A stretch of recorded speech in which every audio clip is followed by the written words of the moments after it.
Yes, your lunch. No frozen food today either. Thanks, I'm off.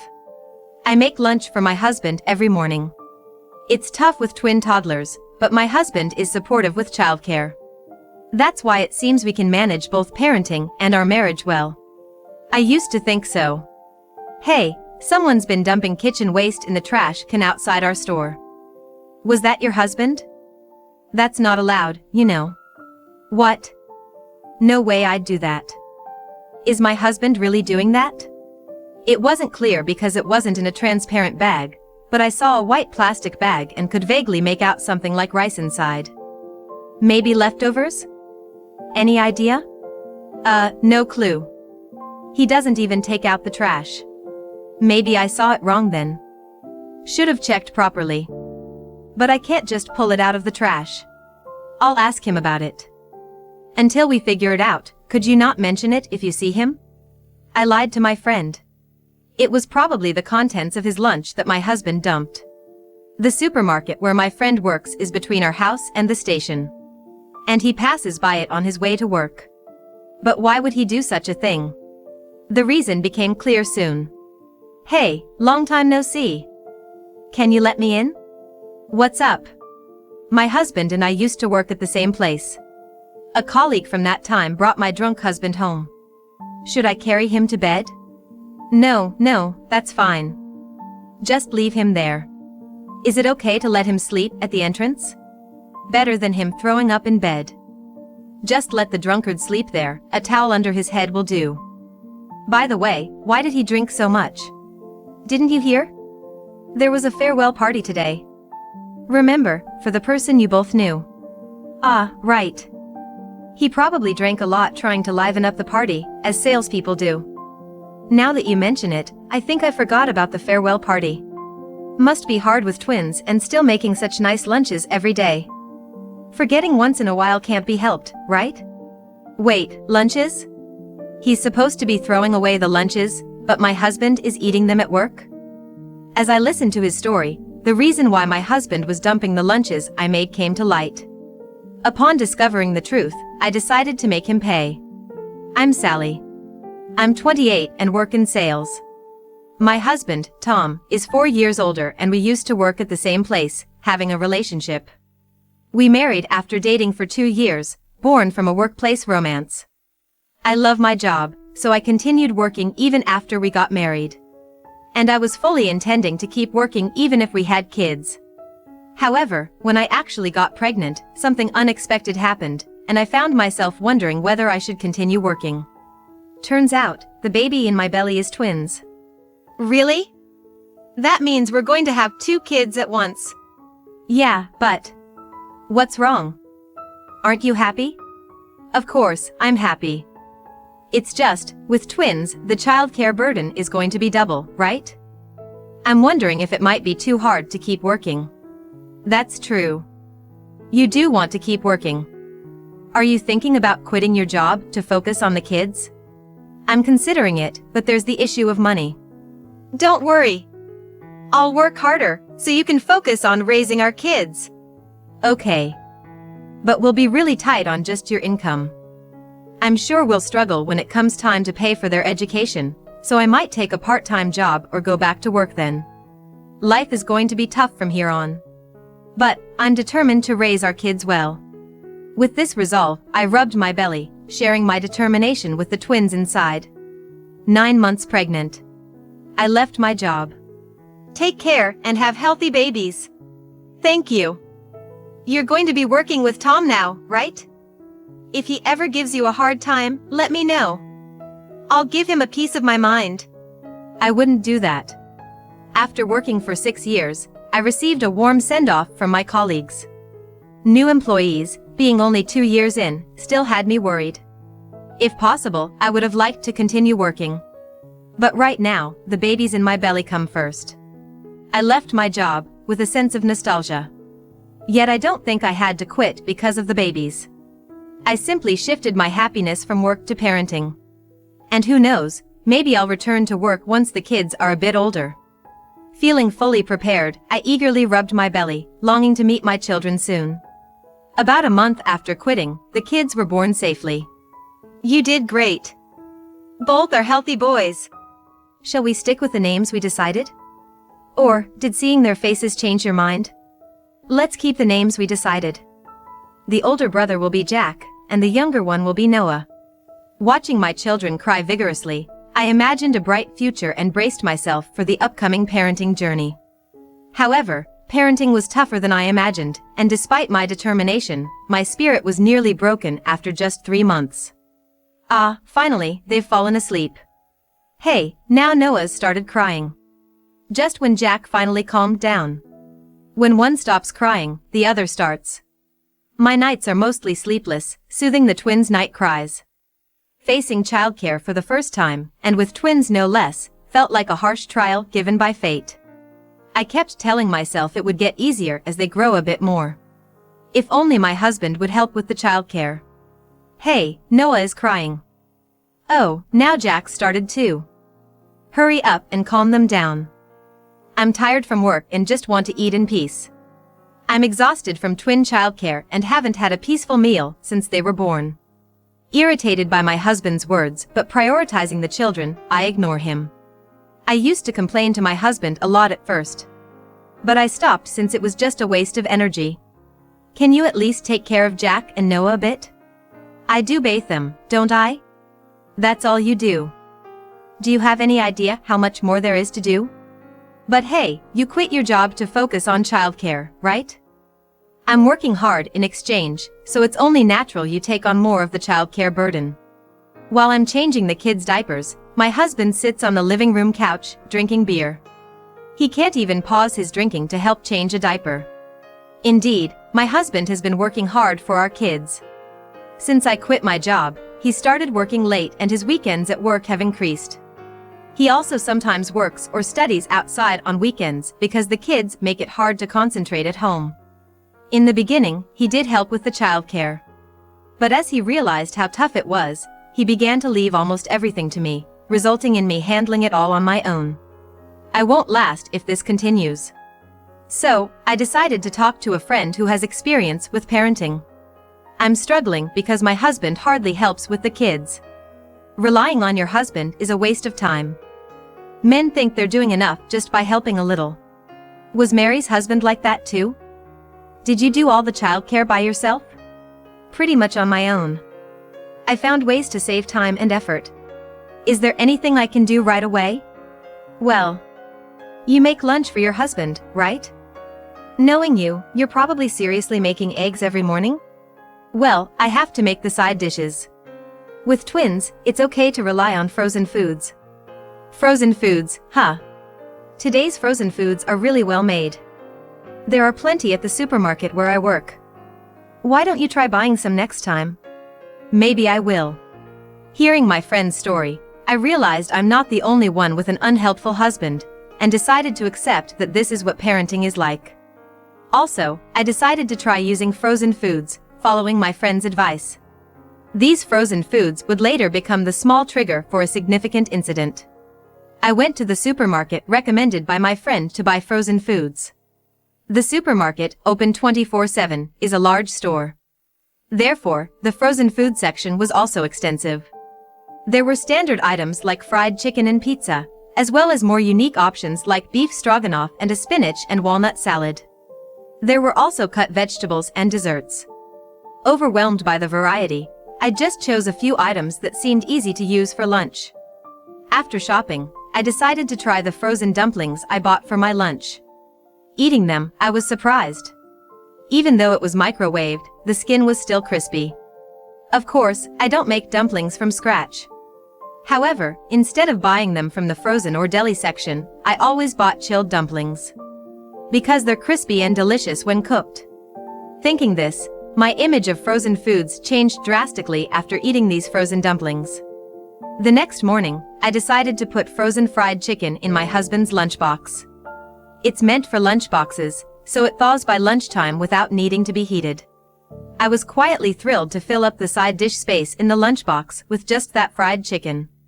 Finding this convenient, I started to use frozen foods more often. Since it significantly reduced the time needed for my lunch and my husband's lunch preparation, I was pleased with my choice. However, my husband did not feel the same. You've been using frozen foods in my lunch lately, haven't you? The frozen foods nowadays are delicious, right? They save so much time, so it's really helpful.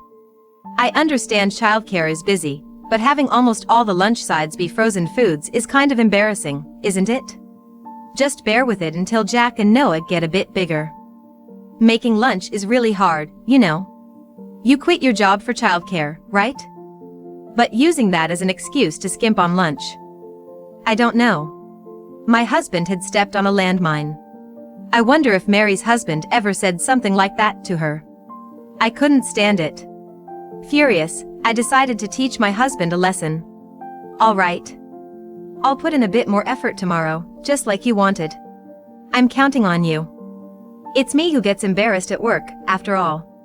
My husband walked from the living room towards the bedroom. I glared at his back with anger and a mischievous smile. The next morning, I couldn't just not give him a lunchbox, so I did make one. Here. Be grateful that I put in the effort, just like I said yesterday. You seem to be in a bad mood this morning. My husband seemed clueless about why I was upset. At this point, I had no expectations of him, so I felt nothing. Besides, since he took his lunchbox, my mood had already improved. That night, as soon as my husband came home, he apologized to me. I'm sorry for everything up to now. I'll help with the childcare from here on. What happened? I did play a prank on him with the lunchbox. But him offering to help with childcare was unexpected, so I was surprised. With a guilty look, my husband handed me the lunchbox. The lunch today, you just filled it with sandwich bread and cut out cheese, saying against solo parenting, didn't you? My coworkers saw it. I was cornered by the female employees and after explaining, got a lot of flack. It seems like women do understand each other. The prank I did out of spite seems to have solved my solo parenting problem. But seeing my husband's remorseful face and knowing he was attacked by others made me think I might have gone too far. I might have gone too far. I'm sorry. I won't use frozen foods anymore. It's fine to use them if they're convenient. All right. Then I'll use them when things get tough. After that, my husband started to help with childcare. There were times he didn't know what to do or wasn't very attentive, but if I told him what I needed, he would do it right away. Not only was the burden of childcare lighter, but having a cooperative husband also lifted my spirits. Here's your lunch. No frozen food today. Thanks, I'm off. The lunch issue was resolved, and things seemed to be going well. I thought we could manage parenting in our marriage without any problems from now on. But, my husband was betraying me behind my back. A few days later, I got a complaint call from a friend. Tom has been dumping kitchen waste in the trash can in front of our store. What's that about? You're not making him do it, are you? What? No way I'd do that. Is my husband really doing that? I couldn't see well because it wasn't in a transparent bag, but I saw a white plastic bag and could vaguely make out something like sandwich inside. Maybe leftovers? Any idea? No clue. He doesn't even take out the trash. Maybe I saw it wrong then. Should have checked properly. But I can't just pull it out of the trash. I'll ask him about it. Until we figure it out, could you not mention it if you see him? I lied to my friend. It was probably the contents of his lunch that my husband dumped. The supermarket where my friend works is between our house and the station, and my husband passes by it on his way to work. It seems he's been throwing things away there. But why would my husband throw away the lunches I made for him? There might be a reason, maybe it was just that day. I didn't want to believe that my husband was throwing away the lunches, so I convinced myself of more favorable explanations. Also, I couldn't bring myself to confront my husband because I kept telling myself he wasn't throwing them away. Then, 3 days later, my friend called again.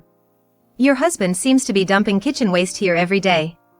Did you talk to him about it? Sorry. I've been so busy with the kids that I put it off and then forgot. My hope was unfounded, and it wasn't just a one-time thing. My husband has been doing it daily. Maybe the issue with the frozen foods had an impact. I slumped onto the sofa and sighed deeply. I can't keep causing trouble for the supermarket. I decided to confront my husband about the lunches when he got home from work. However, that night, he came home in no condition to talk. "Hey, long time no see. Can you let us in?" "Mike! What happened?" Around midnight, my husband returned, supported by his junior. I opened the door and let my husband and his junior into the house.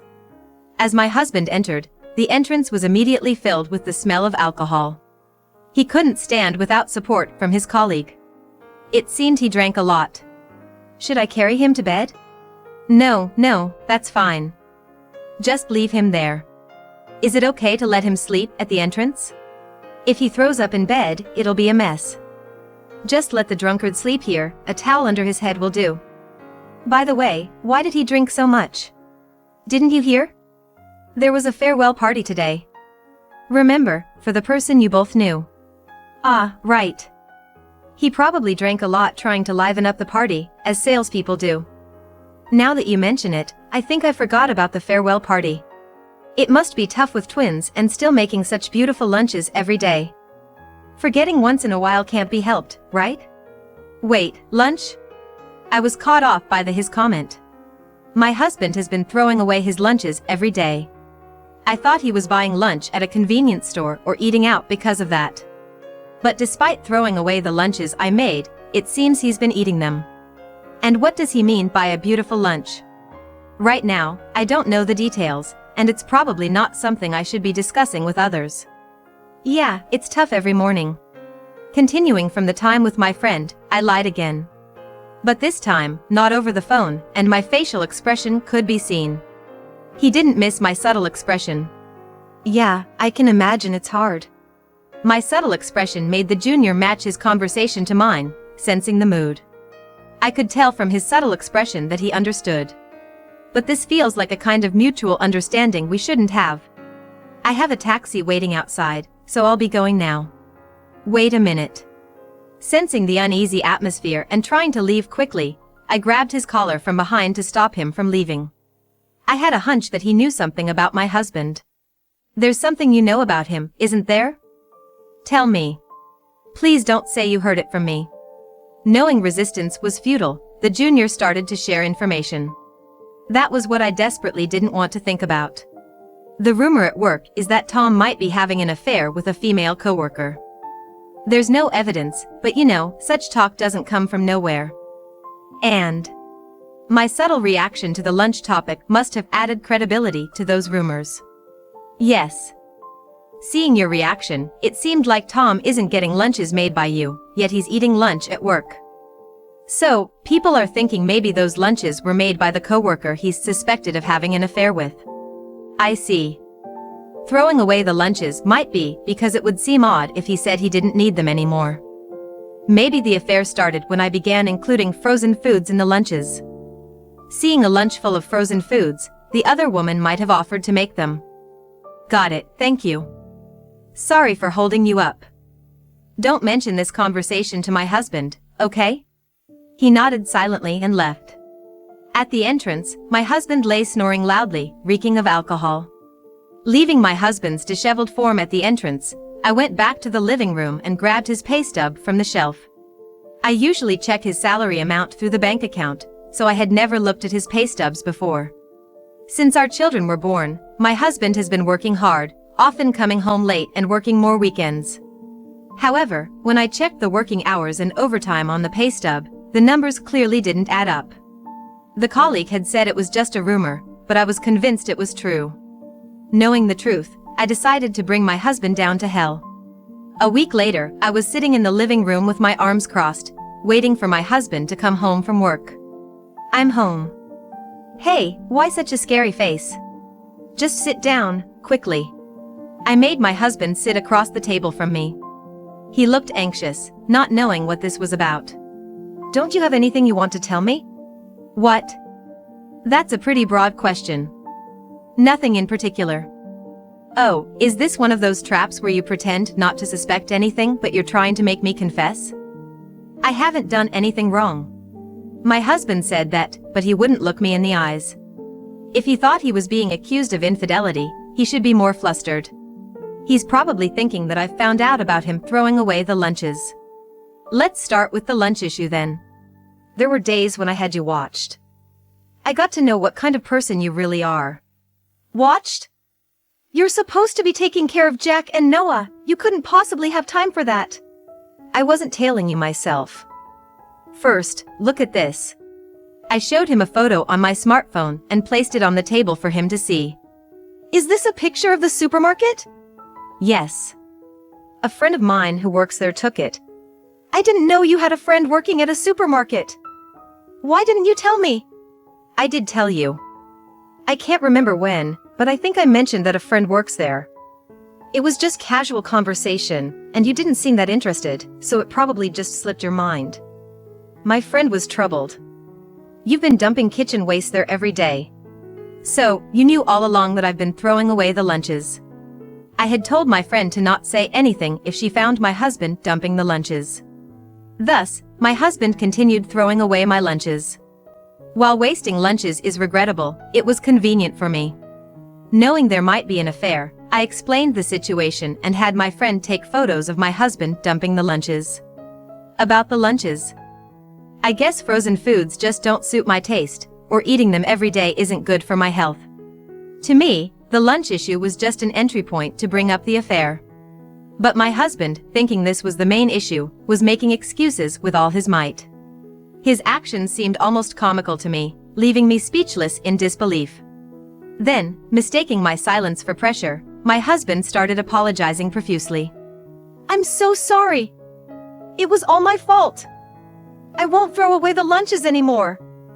Please forgive me. Forgive you? But if you were throwing away the lunches, what were you doing for lunch? I was buying lunches from the store. But didn't you say you didn't want to eat frozen foods because they're bad for your health? That was just an excuse I made up on the spot. The truth is, I just wanted to freely choose what I wanted to eat.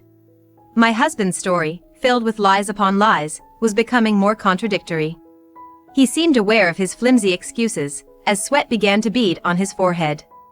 However, this wasn't the end goal of my conversation, so I moved on to the next step. Store lunches have gotten quite elaborate, haven't they? Going to the trouble of packing them in a lunchbox for you? A lunchbox? I left my phone on the table, sliding to the next photo to show him. Is this the lunch you ate at work? How do you have this photo? Didn't Mike take a photo of your lunch a few days ago? He said he wanted to show it to his wife for reference. Oh, right, he did come to take a photo for that reason. That's from then. Let's get to the main point. You've been receiving these lunches from a female coworker you're having an affair with, haven't you? What? What are you talking about? My husband suddenly yelled at me, accusing me of suspecting an affair. However, his reaction, clearly meant to hide his agitation, had no effect on me. Pretending to be angry while my husband panicked, I slowly cornered him further. So, I heard there's a rumor going around the office that you're having an affair with a coworker. Well, rumors like that don't come out of nowhere, though that woman probably doesn't know she's being talked about like this. Rumors? Oh, rumors. Hearing the word rumor, my husband's anxious expression turned into a smirk. Thinking he found a way out. It's just a rumor. You believe that? Being accused of an affair without any evidence is just unbearable. If there's no evidence, as long as he doesn't admit it, he thinks he can escape the accusation. It's a common and effective tactic for someone who has done wrong to try and escape. However, I won't let my husband get away with such a typical method. I left my smartphone on the table and slid to the next photo. Why do you have this kind of photo? What appeared on the smartphone screen was a photo of my husband and his affair partner coming out of a love hotel. My husband looked away from the smartphone and stared at me. His surprise overtaking his panic. It seems like after leaving work on time, you hurriedly have dinner with this woman, then head straight to a hotel, and come back home just before the last train. This outlines your whole day from throwing away the morning lunch to coming back home from the affair. How about that? I've been keeping a close watch, haven't I? How did you get this photo? I hired a detective agency. Do you want to see the investigation report? A detective? Is it that easy to hire one? It's not easy. I was surprised myself when I looked it up. hiring a detective can cost from $400 to $600 just for an hour of work. Infidelity investigations, where they don't know who, where, or how often the meetings occur, can take months and cost tens of thousands, sometimes even reaching a lot more. And you spent that kind of money just to catch me cheating? How much did you spend? $20,000? $40,000? As if a stay-at-home mom could afford that, even working, that's not an amount I can just come up with. But in your case, I knew the affair partner was a female coworker. Plus, the late nights were on affair days, right? Living together, I noticed you coming home late was concentrated towards the end of the week. So, we narrowed down the investigation timing significantly. We started surveillance from your Wednesday's regular leaving time. The first day you came straight home, but the next day we got a photo of you leaving with the affair partner from work. The investigation only took 2 days, so it was cheaper. Just 2 days and you caught me cheating. That's right. But even though it was cheaper because it only took 2 days, it still cost $3,000. So, you'll be paying a fair amount in alimony. Alimony? If infidelity is proven with evidence, divorce is inevitable, right? And if it's a divorce due to infidelity, it's only natural to receive alimony. No, divorce is too sudden. The divorce is already decided. Can you pack your stuff and leave quickly? Why do I have to leave? Are you suggesting Jack and Noah and I should stay in a hotel, or that I leave the kids with a cheating husband and go out myself? You seem to only think about yourself. Forgetting the existence of your children is unimaginable. There's one more reason for divorce now. My logical knockout seemed to work, as my husband quietly left the house. Seeing my husband leave made the kids laugh, and I felt like they were praising me for doing a good job. Following the discovery of the affair evidence, the divorce between my husband and me was smoothly finalized. The affair partner paid compensation, and my ex-husband was responsible for alimony and child support. After our divorce, I thought my ex-husband would end up with his affair partner, but that didn't happen. The affair between my ex-husband and the female coworker wasn't just a rumor, it was true, and they became the talk of the company, receiving cold stares from everyone around. Unable to withstand the atmosphere at work, the affair partner resigned. Moreover, she began to make unfounded claims that it was my ex-husband's fault she had to leave her job and that I demanded compensation from her. Eventually, my ex-husband and his affair partner broke up. My ex-husband remained at the company because he had to pay not only alimony but also child support for our children. His income should have been enough to cover the child support payments. However, my ex-husband was demoted and received a pay cut because of the affair. Normally, an affair is a private matter that shouldn't affect one's professional evaluation. But the affair led to the partner's resignation. It apparently had a negative impact on regular operations, and he was penalized for it. He might face difficulties at work from now on, but that has nothing to do with our children, so he'll have to pay child support for both. After the divorce, I moved back to my parents' house with the kids since I'm not working at the moment. With my parents helping with childcare, the burden has been significantly lightened. I think I might be able to work again once the kids are a bit older. Until then, I plan to enjoy happy moments, watching my adorable kids grow.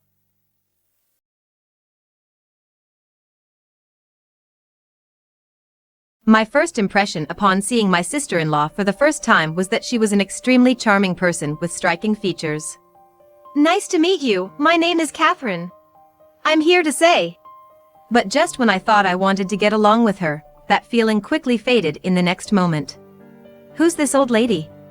Is she my bro's wife's mom? The atmosphere became tense when my sister-in-law not only interrupted my greeting but also referred to me as an old lady. From this day, my hellish days began. My name is Catherine Johnson. I'm just an ordinary 30-year-old housewife. 4 years ago, I was a career woman, totally engrossed in my job. Not to brag, but I was quite popular at the office. I achieved many accomplishments and was admired by my subordinates, superiors, and clients alike. My husband, Bob, was one of them. Bob and I would often meet since we dealt with each other's companies. The start of our friendship was at a party with Bob's company when he initiated a conversation with me. It seems my reputation had reached Bob's company too. According to Bob, he wanted to see for himself if the rumors about me were true, so he decided to join the business meeting with me. At first, he was skeptical, but as we worked together, he fell in love with my strong core and way of life. He felt that I was the only one for him. When I heard that he was determined to make me fall for him, I thought it was cute, like something a high schooler would do. As for me, I had been smitten from the very beginning. You see, Bob had such striking features and was incredibly popular among women. Embarrassingly, Bob was just my type, so I had a secret crush on him. We were business partners, so I kept a certain distance. However, after Bob asked me out on numerous dates, we dated for a year and then got married. Our married life was smooth, and every day was blissful. Every morning, while I was preparing breakfast, Bob would wake up. With a gentle look on his face, he'd say, "Good morning," and give me a warm hug. It became our daily routine. Despite being older, his childlike behavior always tickled my maternal instincts. Furthermore, Bob and I have never had an argument. And why would we? Bob never gets mad. When I accidentally broke a plate he cherished, he was more concerned about me than the plate. I always think about how kind he truly is. Both of us wanted a child, so after getting married, I decided to quit my job to focus on starting a family. Any child of Bob and me is bound to be adorable. I constantly thought about names, especially if it was a girl. Time flew by, and this year marks our 3rd anniversary. We haven't been blessed with a child, but we were still happy. Except for one thing. Bob's family home housed his mother and younger sister. His father passed away from cancer before we got married. His mother is always cheerful and has been very kind to me. I believe Bob's kindness comes from his mother. However, his sister was different.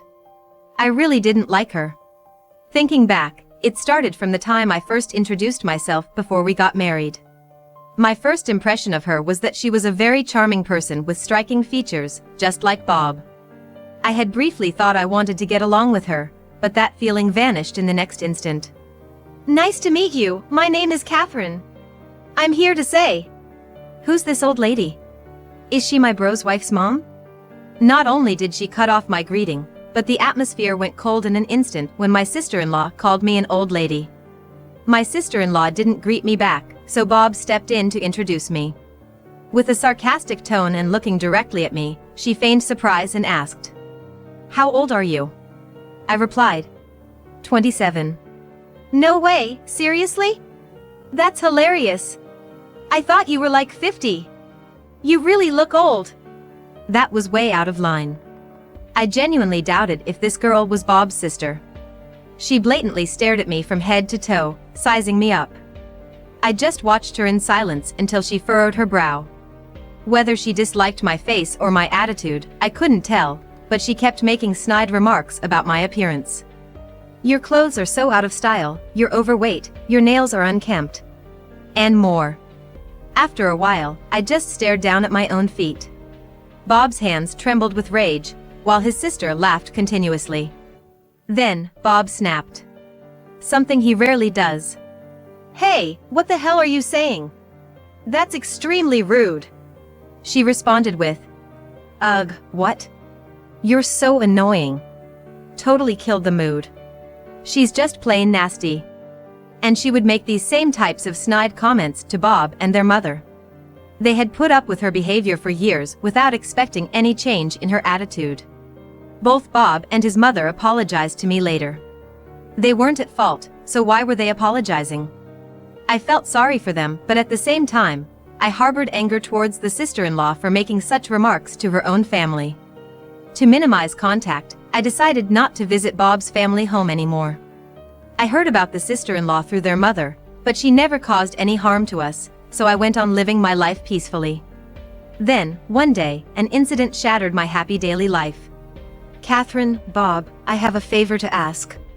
I'm planning to move to a senior housing facility with assistance in 6 months. Can I stay with you until then?" Bob's mother had injured her back. No surprise there. It's clear that the sister-in-law is to blame. Their mother already had a frail back and had trouble even carrying groceries. Yet, the sister-in-law, who lived with her, wouldn't lift a finger to help, and would even make her mother carry her shopping bags. That's the level of her selfishness. It's inevitable that the mother's health would deteriorate. I just can't understand why the mother doesn't just kick her out of the house. Is it because she's her daughter? Maybe. No matter how bad the child is, a mother's love knows no bounds. I'm all for living with the mother. But that's only if it's just her. If we live with her, it means the sister-in-law comes with the package. Accepting it was the last thing I wanted. But I was concerned about the mother's health, so I felt I had no choice but to accept the sister-in-law moving in too. Just as I had expected, living together was hell. From morning to night, the sister-in-law would only spew venom. Especially at me. When I cooked, she'd comment, "This tastes so bad. How can you even make such trash? You're weirdly talented." And then she'd ruthlessly throw the food in the trash. Whenever I folded her clothes, she would always find something to complain about. Sometimes she'd even say things like, "You need to iron this properly." Her attitude was like a rebellious teenager. In fact, she never even mentioned anything about how I folded clothes or ironed them. The sister-in-law has a habit of twisting words to fit her narrative. When cleaning the room, I have to be thorough, especially in the corners. Otherwise, the sharp-tongued comments from my sister-in-law start. "Hey! There's still dust over there. You know, you're pretty much the maid here, so do it right. You're so useless." Even though my sister-in-law doesn't lift a finger, she's quick to point out any flaws. I silently wonder when I'll escape this hell. As I continued cleaning, she added, "Poor Bob. You can't even manage household chores, so the least you can do is have a child. I wonder why you were even born a woman." "Excuse me? What's your problem?" I couldn't let that comment slide. I'd always held my tongue, but this was too much. But I didn't say anything more. Or rather, I couldn't. The look on my sister-in-law's face was terrifying, as if she was looking at something filthy. The pressure was so intense I couldn't help but look down. It was frightening. It was infuriating. All these feelings were swirling inside me, and all I could do was hold back the tears. Then my sister-in-law left the room, laughing smugly. One day, my sister-in-law came home in a great mood. When my mother-in-law asked why, my sister-in-law eagerly began to brag. Apparently, her boyfriend had proposed. She boasted that he's tall, handsome, and earns a high income. She immediately approached me and brought up my inability to have children. "While I'm on top of the world, losers like you should fulfill their roles as women by having kids." She laughed at me with that familiar, mocking tone. It was shocking. She didn't have to say that in front of Bob and my mother-in-law. Bob got angry at my sister-in-law's comments, but she wouldn't listen. Suddenly, I felt nauseous. With tears in my eyes, I rushed to the bathroom. From behind, I heard her say, "Pathetic." But I felt so sick that I didn't care.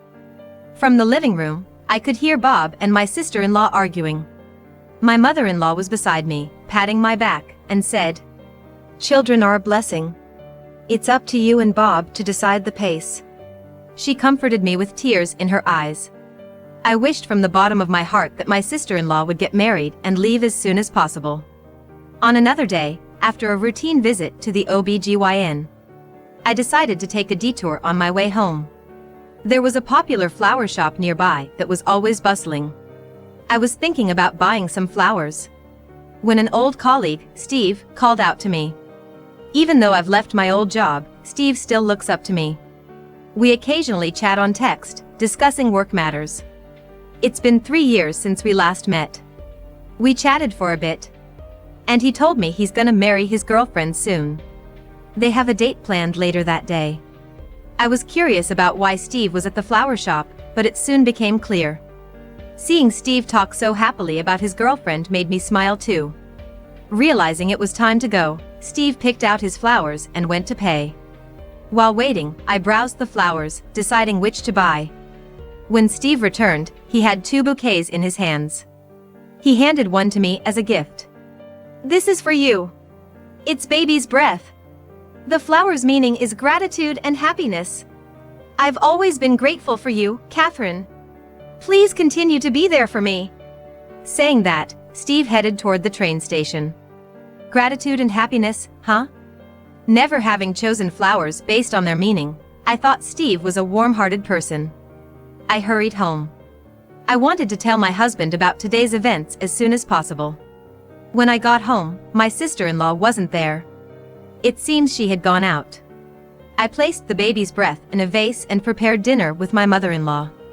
It felt peaceful and joyful to have some time, just the three of us, after so long. With my sister-in-law gone, my mother-in-law was watching her favorite TV show that starts every day at 7 p.m. That night, I told my husband about the day's happenings, and we both went to bed with smiles on our faces. The next day, my sister-in-law came home in the morning. She had a bouquet of roses in her hand, which she suddenly threw at me. She said, "Put these in a vase," and then went to her room.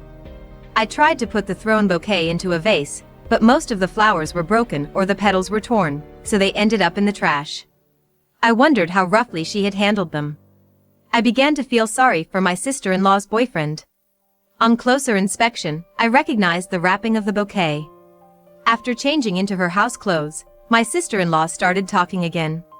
"Hey, I'm bringing my boyfriend over this Saturday. Make sure you dress decently, okay? Honestly, I wouldn't even want him to see you in your usual tacky outfits." Her words irked me, but the thought that my time with her would be short brought some relief. On the appointed day, Bob and I were out shopping because my sister-in-law had asked us to. My mother-in-law texted to say that my sister-in-law's fiancé had arrived in our absence. She probably didn't want me meeting her fiancé. When we returned, the living room was bustling. When I went to greet them, my sister-in-law glaringly looked at me. I accidentally made eye contact with the fiancé. After a brief mutual gaze, my sister-in-law, seemingly disliking it, said, "Don't just stand there. The tea's gotten cold, go get a fresh one." Her fiancé tried to help, but she stopped him. My mother-in-law mentioned the beautiful roses and baby's breath in the vase, to which my sister-in-law made a snide remark. "Why is your flower and the one I got from my boyfriend in the same vase? It's awful. Separate them or throw them out. Your flower is colorless and not cute at all." She took the baby's breath from the vase and dropped it onto the floor. As I served the refreshed tea and placed the baby's breath in another vase, my sister-in-law's taunts continued. Apparently annoyed by my silence, she deliberately spilled the tea I had poured, staining the floor. The floor we had just cleaned with my mother-in-law that morning was now stained brown. From my viewpoint, I could see my sister-in-law's nervous fidgeting. She looked quite agitated. Bob brought a cloth and helped me wipe the floor. "Bob! You don't have to get dirty for her. Come on, let's sit and chat."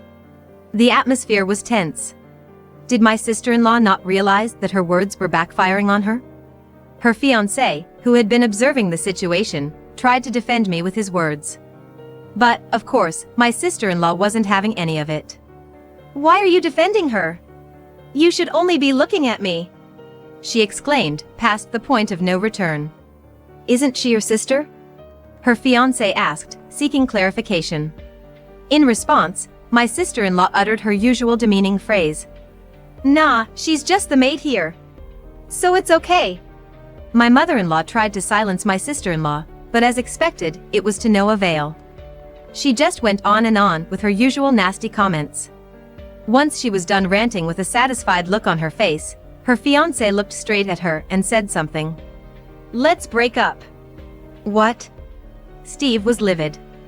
No wonder, after all, he was the Steve. I kind of guessed that my sister-in-law was engaged to Steve. The bouquet of roses my sister-in-law brought home was the same one Steve had bought just the other day. "Catherine is a senior colleague at my workplace, someone I respect and who's kinder than anyone else. And about that baby's breath flower you said wasn't cute, I sent it to Catherine. Sorry for my bad taste." "Wait a minute, I had no idea you two worked together." My gleeful sister-in-law began to panic. "Just because you didn't know, you think you can mock him? I've always heard about you being so mean, but Catherine isn't like that." Steve's gaze was cold. My mother-in-law looked down, while my husband stood by my side, glaring at my sister-in-law. Everyone in the room looked utterly disappointed in my sister-in-law. Seeing this, my sister-in-law looked at me with wide eyes, begging for support. "This isn't a joke, right? Tell me it's not." She pulled on my collar so hard it stretched my shirt. I firmly shook off my sister-in-law's hand. "I've always put up with your snide remarks. After all you've done, don't come to me for help now." For the first time, I laid bare my emotions towards my sister-in-law. "You've got to be kidding me. You can't do anything right. You can't even have kids, you're finished as a woman." As my sister-in-law tried to slap me, Bob stepped in and grabbed her hand. Bob, who had remained silent till now, grabbed a cup of tea and poured it over my sister-in-law's head in anger. He then shouted at her in a low, booming voice. Bob began to recount the truth about our struggles to conceive. It wasn't me who couldn't have children, it was Bob himself. Bob had male infertility. After diligent treatment, it was cured. And now, I was carrying our baby. Furious at my sister-in-law's comment, Bob shouted at her to apologize immediately. Seeing her brother truly angry for the first time, my sister-in-law was so startled she fell on her butt. "What's going on? Mom, you're on my side, right?" My sister-in-law tightly grasped my mother-in-law's hand, clinging to her leg in a comical manner. But she was shrugged off. "I'm done with you. I've let a lot slide because you're my daughter, but I've reached my limit. Leave this house now. You're the worst daughter. You ungrateful brat." My sister-in-law, thinking her mother was her last ally, was abandoned by even her. Clearly, even she was taken aback by this. She ran to her room, crying. Steve said he would contact us later and left the house. My mother-in-law hugged me and said, "You endured so much, you did well," while patting my head. My mother-in-law, hearing for the first time that I was pregnant, cried with a smile saying, "Why didn't you tell me sooner? Congratulations." Bob apologized for not protecting me properly. It was a tumultuous few minutes, but I felt refreshed having finally expressed my feelings to my sister-in-law. I'll never forget what happened today. Later, my mother-in-law moved to a senior living community, and the family home was sold. Bob and I decided to move closer to my mother-in-law. We wanted her to watch our child grow up. I haven't heard anything about my sister-in-law since. After that, Bob dragged his reclusive sister out of the room and forcefully threw her out of the house, belongings and all. No one has been in touch with the sister-in-law, so nobody knows where she is or what she's up to. I got a message from Steve via text that he had sent a letter and some flowers. A bouquet of baby's breath had just arrived in the mail. I put the bouquet of baby's breath into a vase and started reading the letter. "Catherine, I'm so sorry for my late response. How have you been feeling? Congratulations on your pregnancy. It was such unexpected happy news that it even made me happy." The letter went on to discuss his relationship with the sister-in-law after that incident. It seems that Steve and the sister-in-law had met once after the event. This was because it later came to light that the sister-in-law had been two-timing. Steve found out when the other man she was seeing contacted him. Since then, he's cut ties and they're no longer in touch. If they had gotten married, he would have surely regretted it. The letter was filled with his gratitude. I should be the one thanking Steve, but he really is a sincere young man. I truly hope he finds happiness. The end of my sister-in-law, who bullied me relentlessly, was unexpected. Through these events, I realized how one's actions, good or bad, come back to oneself based on how you treat others. I hope my child will be filled with compassion and understanding.